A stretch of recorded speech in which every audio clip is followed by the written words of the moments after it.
Olá pessoal, essa é a nossa última aula de cultura e clima organizacional. Hoje, mais especificamente, vamos tratar de pesquisa de clima organizacional e vão alguns primeiros macetes. Eh, não tem como fazer você mesmo a pesquisa de clima na sua escola. Por que isso?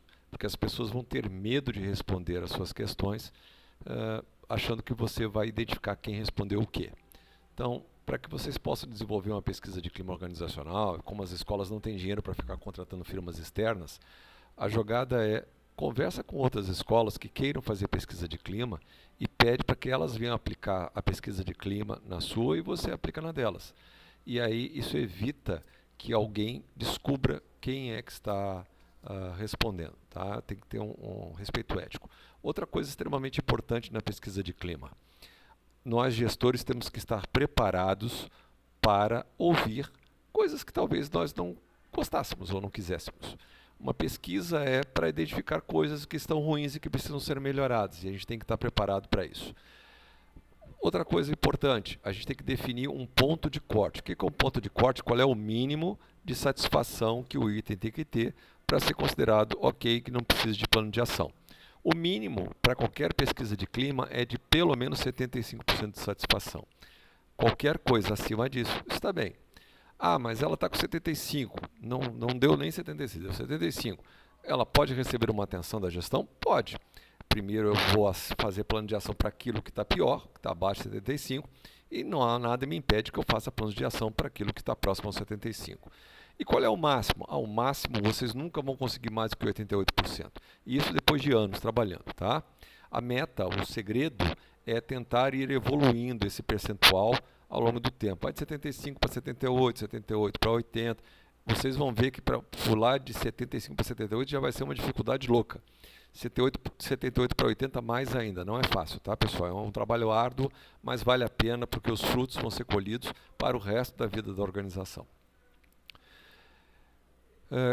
O que é a pesquisa de clima, então? A pesquisa de clima serve para observar, através da coleta de dados, quais são as opiniões dos funcionários sobre determinados fatores. Né?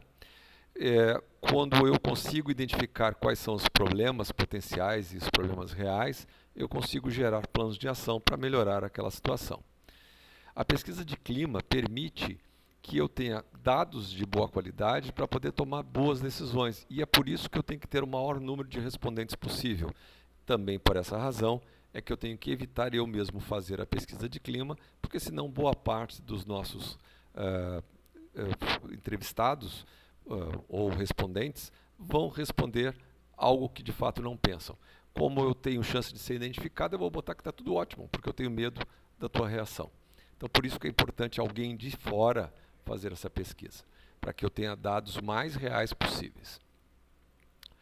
A pesquisa de clima nada mais é do que para confirmar a hipótese. Por exemplo, eu posso criar a seguinte hipótese: eu tenho um alto nível de evasão de alunos porque minhas disciplinas de física e matemática estão muito mais fortes do que o nível que esses alunos estão trazendo dos seus colégios anteriores.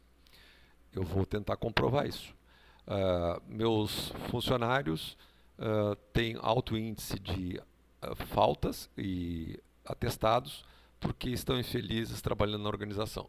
De novo, vou testar isso. A hipótese é sempre uma frase afirmativa que eu vou tentar negar ou refutar, no caso, ou referendar e ver que ela de fato está certa.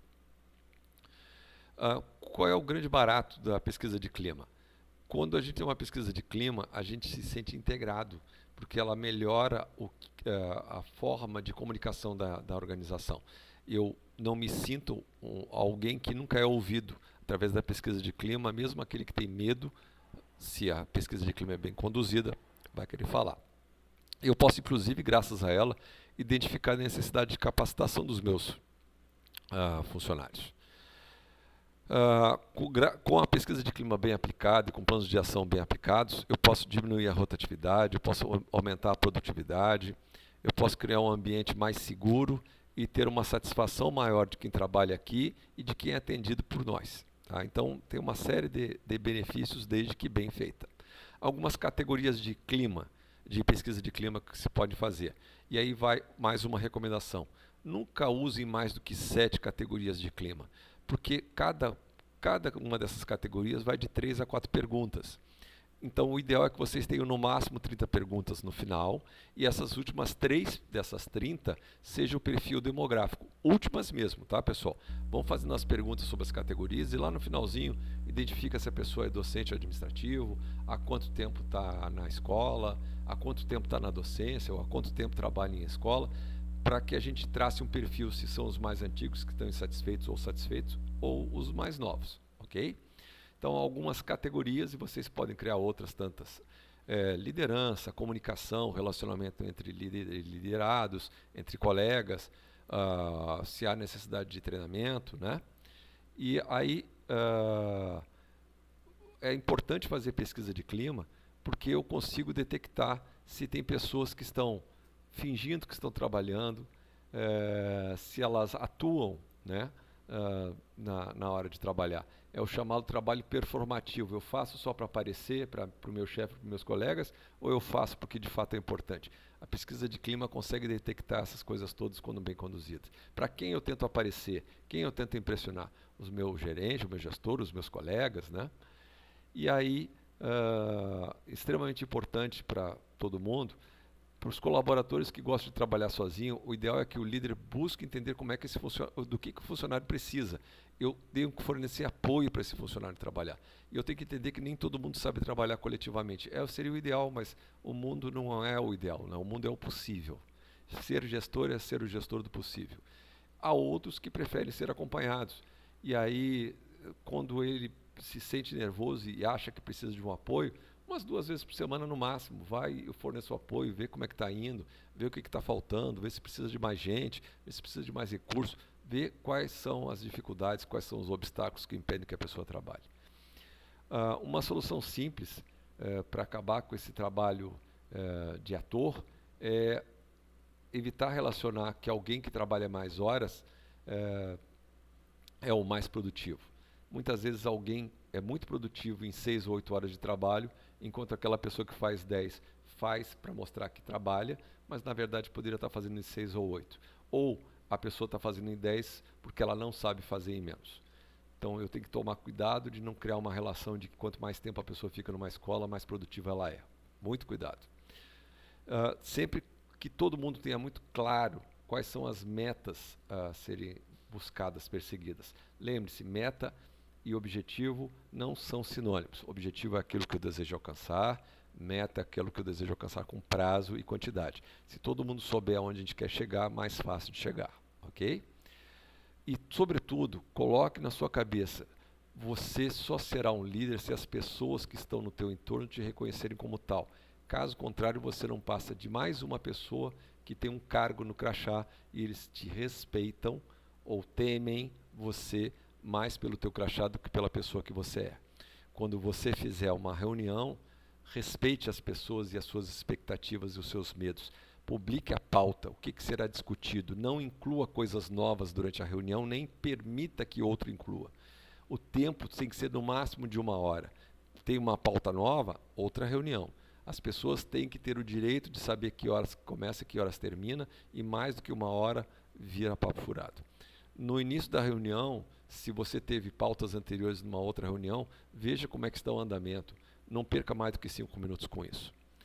Só para vocês terem uma ideia, na época que eu fui gestor hospitalar, um dos setores que eu comandava era o setor da manutenção. Então eu montei um café da manhã, antes deles começarem a trabalhar, eles tomavam o seu café da manhã lá na própria oficina, e a gente conversava enquanto eles comiam e via o que estava faltando. Muitas vezes era falta de peça, algo que o compras ainda não tinha trazido, e eu corria atrás da solução para que as pendências fossem resolvidas. As pessoas se sentem muito apoiadas quando a gente faz isso, tá, pessoal? E a pauta prévia de conhecimento permite com que as pessoas que vão ser atingidas por aquela pauta prévia, ou seja, que tem envolvimento, possam trazer dados já para a reunião e não tenham que trazer uma nova reunião para apresentar os dados que já podiam ter sido apresentados naquele momento. Não crie falsas expectativas das pessoas, tá? Isso é muito, muito feio, é muito desagradável, é uma demonstração de poder sacana que não faz bem a ninguém, ok? Se você não entendeu ainda e acha que ser um gestor é ser o super-herói, esqueça. Você não vai conseguir nunca ser gestor se não contar com as pessoas da sua volta. Senão você vai terminar do jeito que estão esses dois aqui. Tá bom?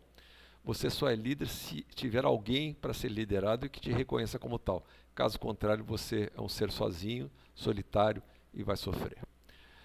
Ao final dessa disciplina, eu espero que todos tenham gostado. Se tiver um dia, e vai ter, que vocês estejam muito estressados, vão dar uma volta e aí diga, se alguém ligar, que você está no trabalho. Um grande abraço para todo mundo, fique com Deus, até o próximo encontro.